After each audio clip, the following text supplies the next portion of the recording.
romance readers, I am Liz Donatelli. Welcome to Reader Seeks Romance, the #1 romance novel talk show on YouTube. Prolific USA Today best-selling romance author Lauren Smith joins me to discuss her pirate romance, In Like Flynn, Book 2 in Pirates of King's Landing series. And Lauren plays a new game called This Title Needs a Story. Enjoy, and be sure to like, comment, and subscribe. Welcome back to Reader Seeks Romance, Lauren. Thank you for having me. Congratulations on the release of In Like Flynn. Thank you. My first question is quite a mouthful, so bear with me.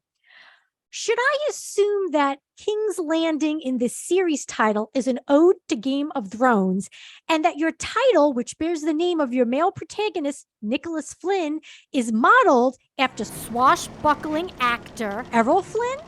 Okay, part one.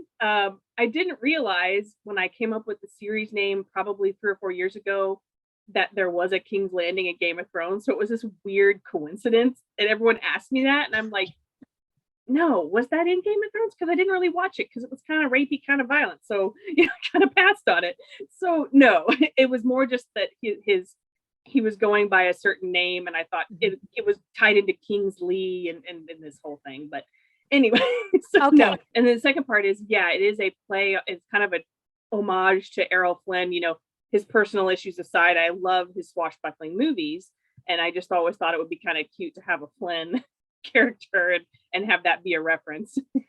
Did you watch any of his movies while writing? Not while writing, but I have in the past, and I say in the past, multiple times watched several of his movies. So I was just really familiar. It's kind of already ingrained in my psyche and sense of being. I kind of already knew what his style was like, what the swashbuckling was like. So yeah. It picks up from where the first book left off. And if you haven't read the first book, I recommend it, but it won't destroy the effect of the second book if you don't read the first one. But the first book involves a guy that becomes a pirate and his best friend is a Navy officer. The second book, In Like Flynn, involves the best friend now as the hero, and he's still a Navy officer, and he's been tasked with finding this infamous pirate king of the West Indies. And he discovers this girl masquerading as a pirate in the prison that he gets sent into to pretend to be a fellow pirate and gain her trust. And, unbeknownst to him, she's the daughter of the pirate king. And there's this whole issue about betraying the girl that he now has the hots for. And there's the great enemies to lovers angle. And it's really about him finding out who he is too, because he only ever went to the sea to find his best friend who had been kidnapped and sold into slavery for other pirates. So he never wanted to be an officer. He never wanted to be in the Navy. So it's about redefining his life and his purpose while dealing with this pirate daughter queen problem. Well, I really enjoyed it because, first she was not just a woman in pants, but she was also a female pirate.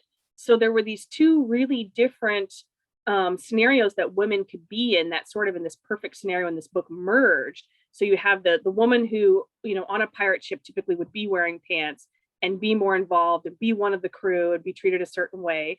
And then you have a specific female character in a man's world trying to fit in. And so it was really interesting sort of going, okay, she's not completely full pirate, but she is this part of this other world too, where she's got this gentle bred, backstory that she doesn't even know about that's influencing how she's become today. So yeah. I read a lot about the female pirates. I had this amazing book that I read that was since the dawn of, Helicarnassus back like the 10,000s BC's kind of, time periods where they were talking about female sea pirate captains and pirate queens, and all the way up through the kind of the modern Anne Bonny and Mary Read and all that kind of stuff. And so I really wanted to make sure that I understood what it was about women going to sea, what it was about women taking ownership of lives at sea, and incorporating those themes and thoughts. And so one of the cute things that I did was I had my heroine sort of tell these bedtime stories to the hero about all these pirate queens.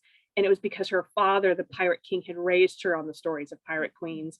And unbeknownst to readers, in a later book, when this couple has their child, their first child, this little son is going to be raised on the legends of pirate queens too. So I love it. What excites you about writing historical romance with pirates?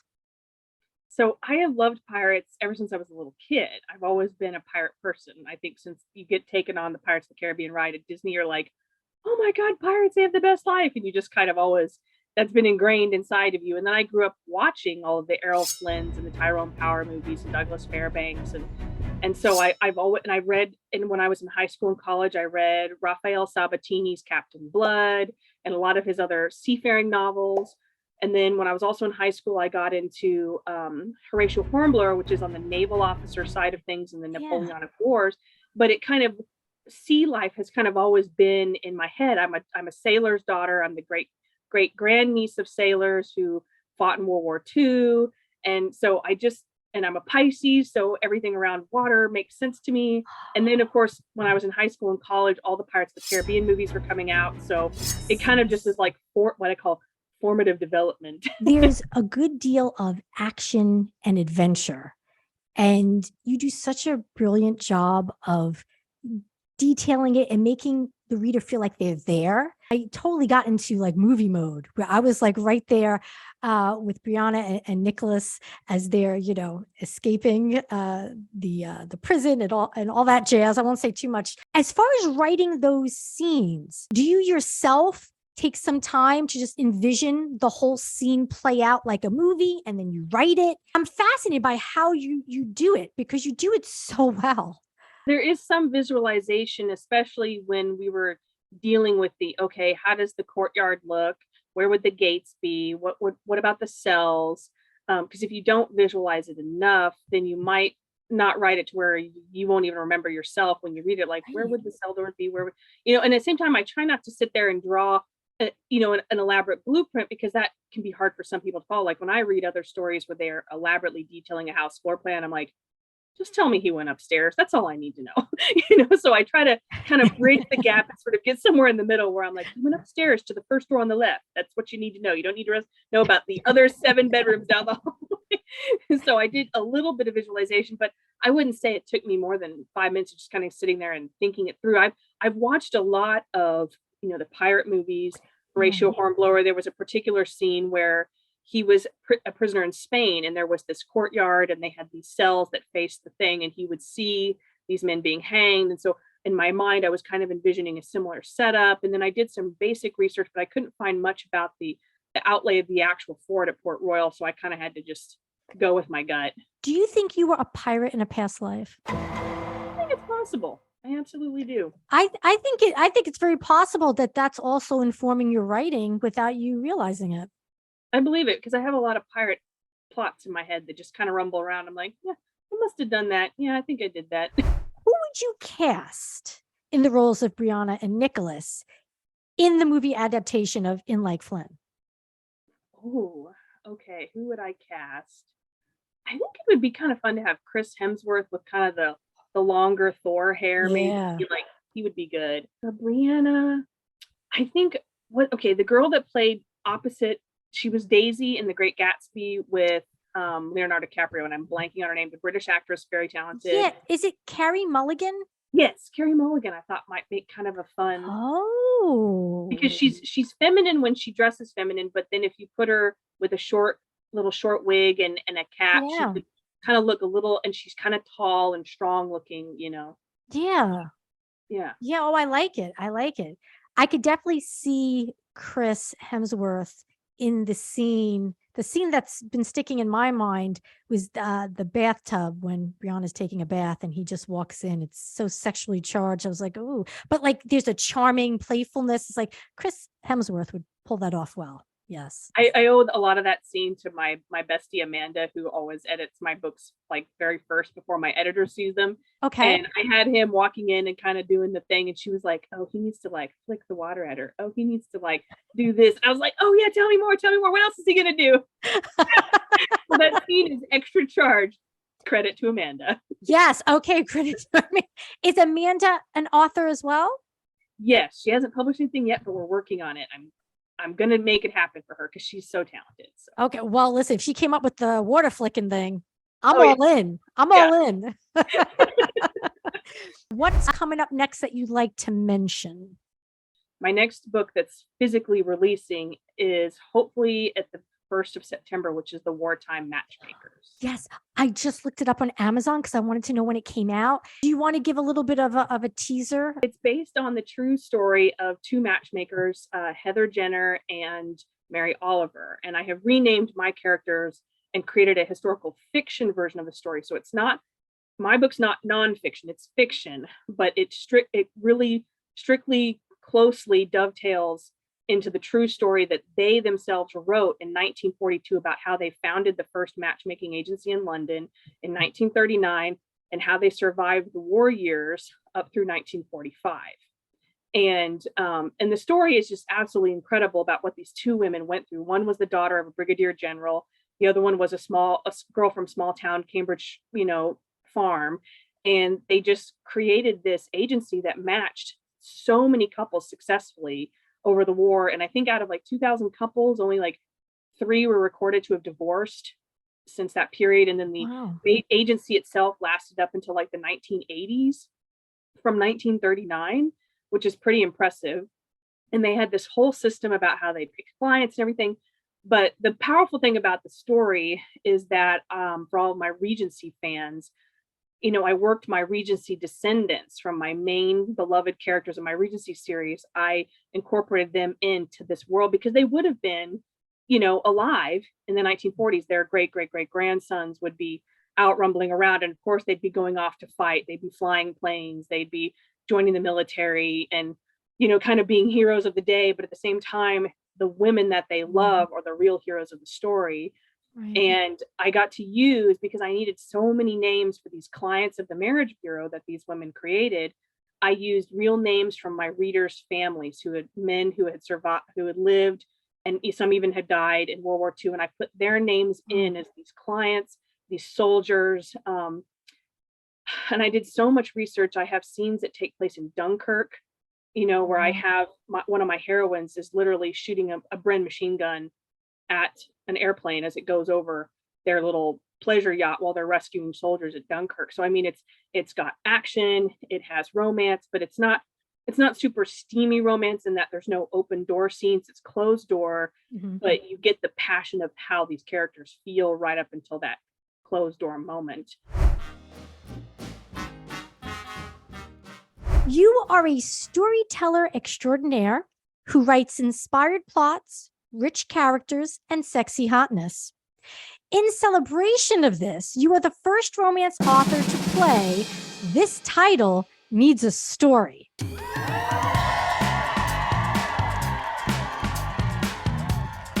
I have 5 titles. I'd love for you to come up with a story to match the title. Snowed in with my cousin's ex. Snowed in with my cousin's ex. I would say it would have to be about a girl who does not bake. She's not a wedding planner. She's got some really high-powered job. Don't ask me what. I'd have to think about something businessy and corporate-y.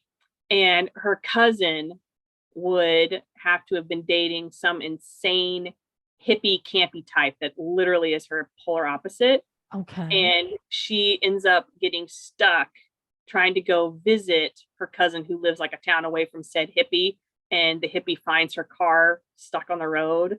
And the only thing she can do is go back to his hippie cabin where, to get your hot water, you have to heat it in a pan, that kind of thing. Okay. But they do fall in love, right? This is of course. She's just going to have to teach him the finer things in life matter. Like 4 seasons is okay too. So I feel like that would be really challenging to make a guy whose creature comforts, like the lack thereof, would annoy you. How to make that sexy would be a fun challenge. It would be, especially the way you've painted this cousin's ex. He's a socks and Birkenstock wearing kind of guy. Ooh. I don't know. That's going to be hard to come back from, though. Right? I'm also thinking comedically. I'm like, what would I also not want to write? That exactly. Okay. Well, of course, you don't workshop that. 3 days, 2 nights, but nights is spelled Knights. 3 days, 2 nights. Oh, I got this one. No. So a girl is at a medieval times Renaissance fair type place. Mm-hmm. And it is during a rainstorm. She gets struck by lightning. And when she wakes up, she's no longer in the Renaissance fair, but in the legit medieval times, like actual back in the past, like time travel. Mm-hmm. And there are 2 knights who find her, and they both have the hots for her, and she gets both of them. So we've got a threesome. How is that going to end? Is that going to end with the 3 of them committing their lives to each other? How are you going to play that? Yeah, I think it'd be one of those things where the 2 dudes aren't into each other, but they're both like, my lady doth fair, I pledge thee, let me have your kerchief for my arm when I go into battle, that kind of thing. Oh, but also okay. sex. All right. Okay. I knew you wouldn't disappoint me with that one. Liz Donatelli takes a lover. Oh, I feel like this is a setup because I'm not sure of your personal interests. Give me a hint. What's your ideal hero like? I would not take a lover unless my husband said it was okay. And Liz Donatelli, she is, if you want me to give a job, she's an event planner. Let's go with that. Okay. So having recently seen Mrs. Harris Goes to Paris, I'm sort of thinking along the same lines where maybe you end up doing event planning for some really cool thing, like for the Louvre in France. Ooh. And then you end up meeting some sort of super French rich guy, but like a nice hot French rich guy, not an annoying icky one. There's a difference. They're either really hot or they're really icky. And you would totally get to like have private tours of the Louvre and the vaults and see all the secret stuff. And then you'd be having all these romantic dinners, and then you'd be teaching them about all the interesting things of wedding planning. And then you find out he's like a French like viscount, and then next thing you know, you get to be a viscountess if you marry him and own the chateau somewhere. So is now the Mona Lisa is in the Louvre, right? Yes. Okay. So is there a scene, a sex scene underneath, like in the Mona Lisa room, like right underneath the painting? I don't think so, because she's kind of I'd pick some way cooler painting. Okay. It's the only painting that came to mind. Because I'm not very cultured when it comes to anything outside, anything international. So I just figured I'd pick Mona Lisa. So you could pick, okay, sex on the floor of the museum somewhere. Interesting. I would do it beneath the glass pyramid ceiling. The glass. Oh, how about just right on top of it? Sweaty bodies clinging, sticking to the. You just like slide down the glass. I love it. This one I got from a romance novel title generator online. It's called Dangerous Thirst. Since monsters are all the rage right now, I'd probably have like a desert demon who, wherever he goes, he has to suck up the water from things. And so he falls in love with this girl. So it's like a literal thirst trap. I would love for you to. I've been reading romance, monster romance, and we've been talking about that. You need to do this whole desert demon. That I don't even know if a desert demon's a thing. I'll have to go find one. Last one, and this is inspired by a Partridge Family song. I Think I Love You.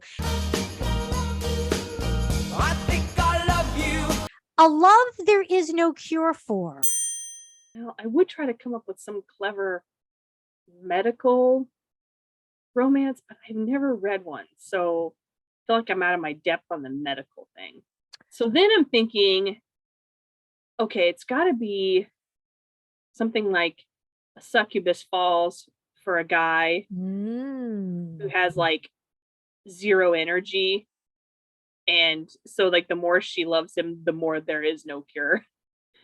Because normally in like a succubus or an incubus story, they pair with somebody that can handle the energy suck, but with this she wouldn't. She picked the wrong guy. So it's kind of like a paranormal rom-com? Yeah, kind of a paranormal rom-com. Interesting. I would love to see that. I'd like to see the first 3 chapters of that. I am going to write an incubus story, but I wouldn't have a guy that couldn't handle it. Yeah, but that would be an interesting twist. You think so? I think it would have to be probably a novella. And it would have to be it'd have to be a rom-com, but being, I would say, based on what you told me, I would prefer to read that as a shorter length than a full length.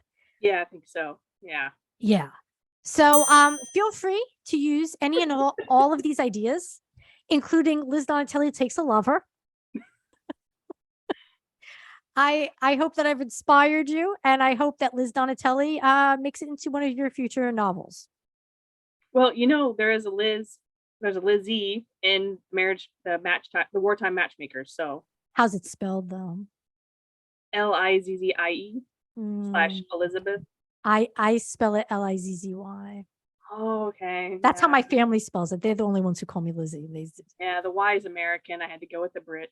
Okay. All right. That's okay. I'll still read it. Whatever. Well, Lauren, as always, you are pure joy.